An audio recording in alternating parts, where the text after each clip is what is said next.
la corruption dans la commande publique, elle compromet la qualité des services publics qui est rendu aux usagers. Pourquoi? Parce que ça nuit au principe de la concurrence équitable entre les entreprises, et cela ne permet pas à l'État de bénéficier des meilleures offres disponibles sur le marché. Comme l'a dit Madame la Présidente dans son discours, vous avez bien vu le chiffre, ça concerne 29% du budget national. C'est une somme qui est énorme.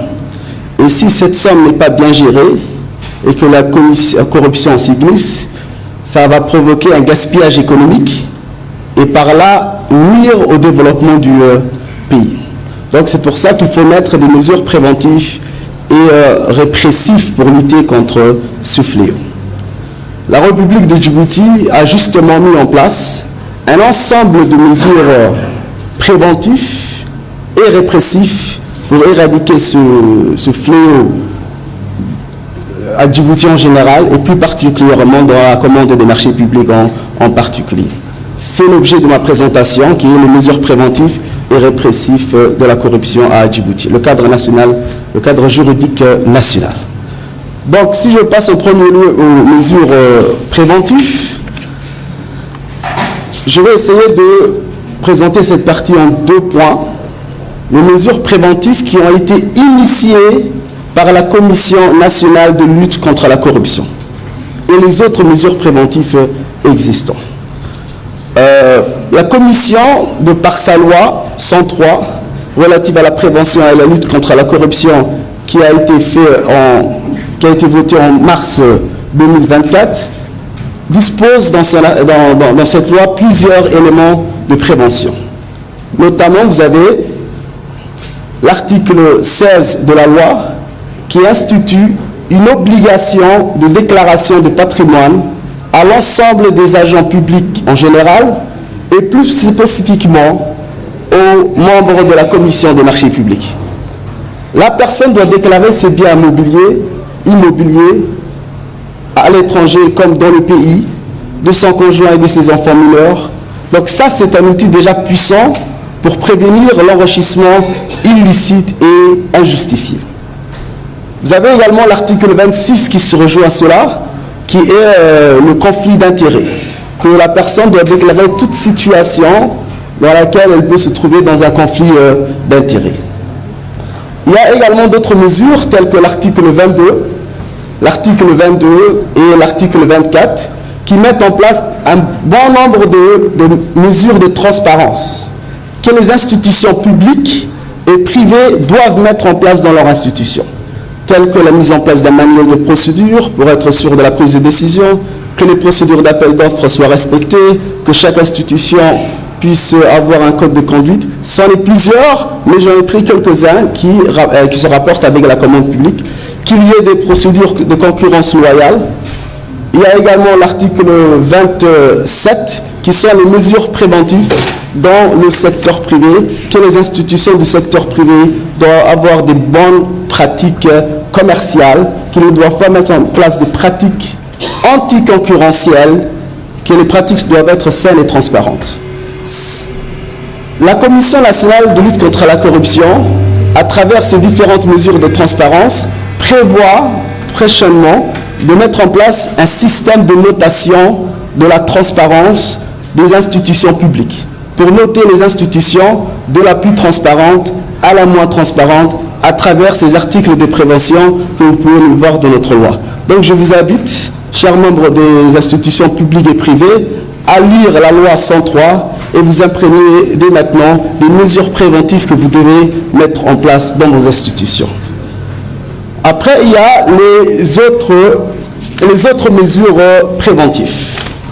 Les autres institutions ont également mis en place d'autres mesures préventives. Et en premier lieu, vous avez les mesures préventives qui ont été mises en place par la Commission nationale des marchés publics. Le fait qu'un portail électronique des marchés publics a été mis en place est un pas de géant vers la transparence et la bonne gouvernance. Il répond au projet de e-gouvernance et de la modernisation de l'administration publique. Ils ont également mis en place une charte éthique de transparence applicable dans le domaine des marchés publics, les dispositions du Code des marchés publics de 2009 répond à l'ensemble des principes directeurs de transparence, que ce soit le principe d'égalité d'accès à l'information, les principes d'égalité à l'accès et les principes d'égalité d'accès au traitement. Il reprend tout l'ensemble des principes. La Commission nationale des marchés publics a également mis en place un manuel de procédure pour la passation des marchés publics. Félicitations. Donc, il y a également d'autres mesures qui sont là. À Djibouti, nous avons un ensemble d'institutions et d'organes de contrôle qui sont faits sous forme de cascade, qui ont vraiment un effet dissuasif pour lutter contre la corruption. Il y a à Djibouti les institutions qui interviennent dans le contrôle, ce qu'on appelle a priori administratif et interne. En premier lieu, il y a la Commission nationale des marchés publics qui intervient. Puis s'il y a un problème, il y a le comité de règlement des différends. Il y a la direction du contrôle budgétaire du ministère du budget. Donc il y a autant d'institutions en interne. Puis il y a les autres institutions. Les institutions indépendantes et externes, telles que l'inspection générale d'État, la Cour des comptes, l'inspection générale des finances et notre institution, la Commission nationale indépendante pour la prévention et la lutte contre la corruption. Si tout cela, tous ces filtres-là n'arrêtent pas la corruption, en dernier lieu, il y a le contrôle parlementaire qui va essayer de vérifier et de contrôler, dans son contrôle de la loi de finances, comment les marchés publics ont été gérés. Donc nous avons tout un dispositif de contrôle établi et d'organes qui permettent de vraiment prévenir la corruption.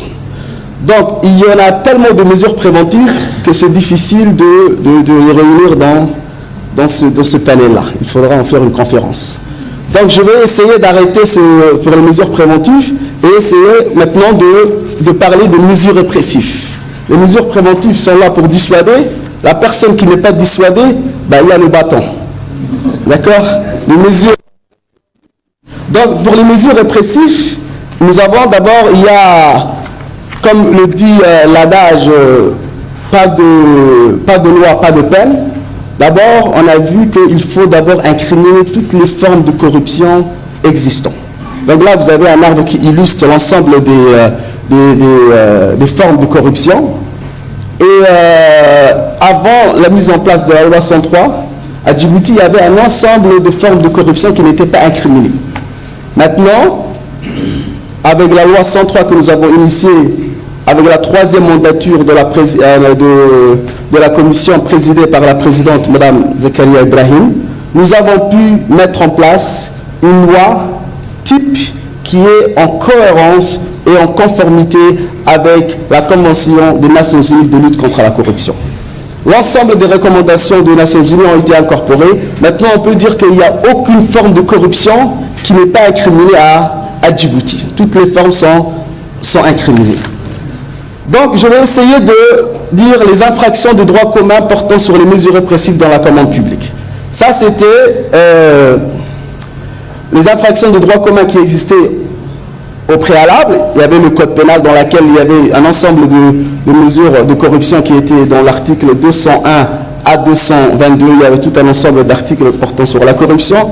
Vous avez la loi 104 qui est relative à la lutte contre le financement du terrorisme, la loi 105 qui est relative à la lutte contre le terrorisme et les autres infractions graves, qui a des articles bien intéressants dans cette loi, car elle incrimine la corruption des agents publics et privés internationaux, étrangers.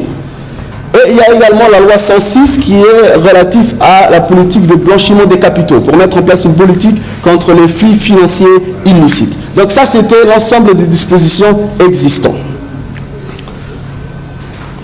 Les infractions qui sont maintenant prévues par notre nouvelle loi, la loi 103. J'en profite pour vulgariser également la loi qui vient de passer. On a ajouté ces nouvelles infractions. Ce n'est pas une liste exhaustive de toutes les infractions que nous avons ajoutées, mais celle-là, elle a un lien avec la commande publique. Premièrement, vous avez l'article 48, qui est les avantages injustifiés dans la commande publique.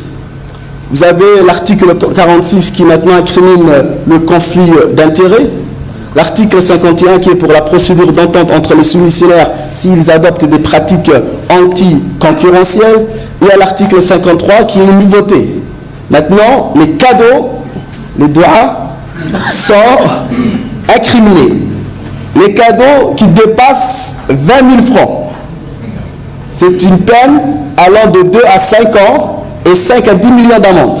Il ne faut pas négliger. Donc il ne faut pas prendre les BHS qu'on vous donne, les hommes. Il y a également l'article 45, le favoritisme, et l'article 55, ça aussi c'est une nouveauté, la protection des dénonciateurs, des lanceurs d'alerte.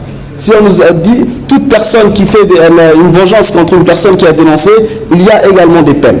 Non seulement ce sont de nouvelles infractions, mais ce sont des infractions qui ont été également durcies. Parce que, tu veux passer ? Les peines sont énormes. Par exemple, pour les infractions qui existaient déjà, la corruption passive et active, nous avons durci les peines. L'article 49, 50 sont particulièrement sur la commande publique. Donc la personne qui perçoit un avantage indu aura non seulement des peines pénales, mais va payer le triple des avantages indus qu'elle a reçus. Une amende qui va jusqu'au triple. Ce n'est pas tous les pays qui l'ont. La plupart des pays, c'est double ou c'est une somme fixe. Nous, à Djibouti, c'est le triple. Donc ce sont des amendes très dissuasives. Pour les infractions existantes, nous les avons également renforcées en durcissant les peines, mais également en les complétant parce que l'avantage indu avant ne figurait pas dans notre code, dans notre droit commun. Donc on a ajouté la notion d'avantage indu, l'abus de fonction et le trafic d'influence existait aussi, on a durci les peines et on a ajouté également la notion d'agent public. L'agent public n'était pas défini avant, c'était une liste de personnes qui étaient citées, donc ces listes de personnes, plusieurs personnes pouvaient échapper. Donc maintenant, nous avons fait une définition générale de qu'est-ce qu'est un agent public. Il y a également le refus de la déclaration de patrimoine qui avant c'était seulement une amende, mais maintenant il y a également une peine pénale qui va être poursuivie contre la personne qui refuse de déclarer son patrimoine. Donc voilà un peu le paysage juridique que nous avons complet. Il y avait un vide et la troisième mandature vient compléter ce vide avec la nouvelle loi qui vient s'ajouter et autant de mesures préventives et répressives ne peuvent que prévenir et mieux lutter de la corruption dans notre pays. Merci beaucoup.